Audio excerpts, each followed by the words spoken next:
Növbəti sual, bu da xüsusən bu sual son zamanlar çox verilir. Fikri bir sualdır. Nazik corab üzərinə məs etməyin hökmü. Birincisi, bilmək lazımdır ki, Əhl-i-Sünnə vəl-Cəmaət ittifaq edib, icma edib.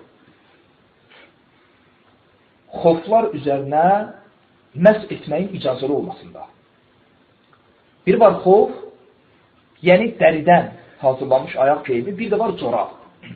Corab, yundan və ya pambıqdan olan ayaq geyimidir.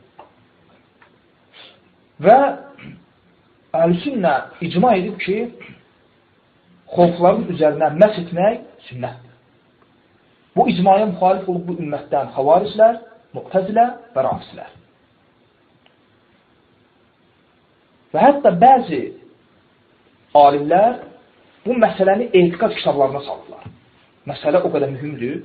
Hətta o dövrdə bu fikri məsələ Əhl-i-Sünnə vəl-Cəma ilə bidət əhlini ayıran meyarlardan idi.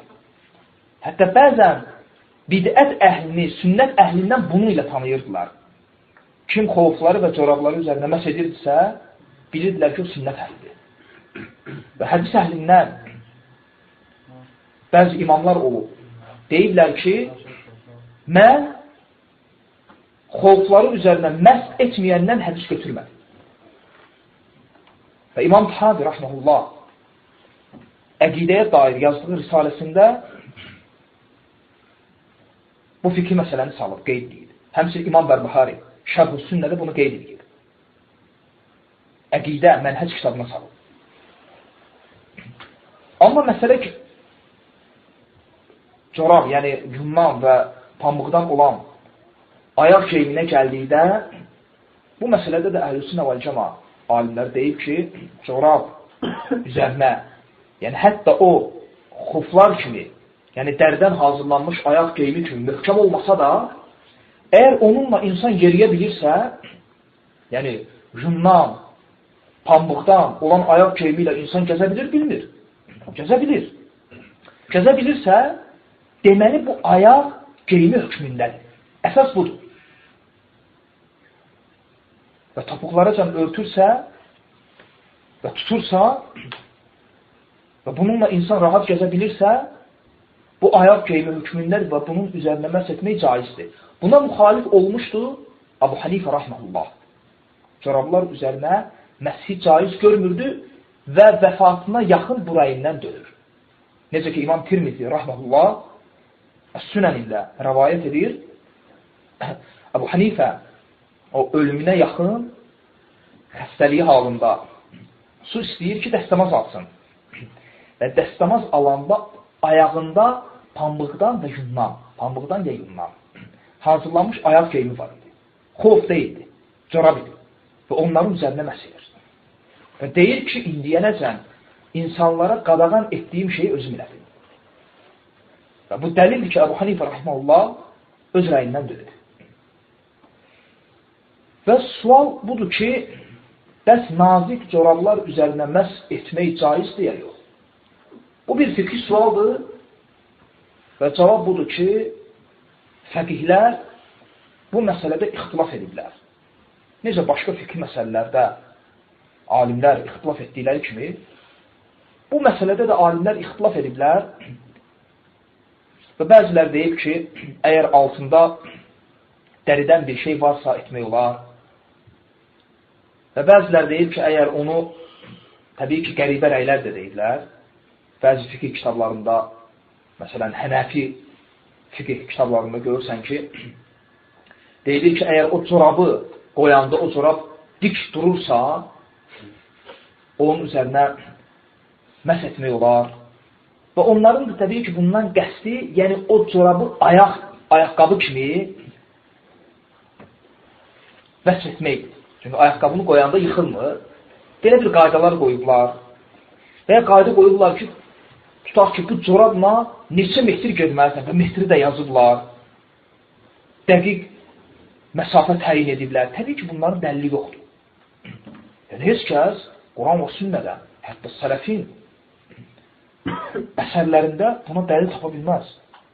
Yəni, corab üçün müəyyən məsafə təyin edəsən ki, 5 metr bununla gəzə bilirsənsə, deməli, bunun üzərinə olar. Təbii ki, bunu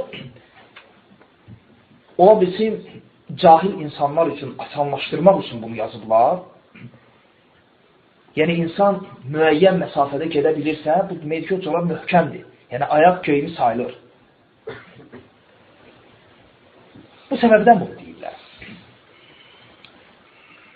Və hər bir halda səhih olan budur ki, nazik corablar üzərinə məhz etmək olar.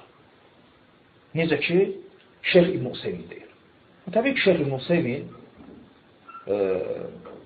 yəni müasir zamanın alimlərindəndir, fəqihdir və belə müasir məsələlərdə müasir alimlərə baxılar.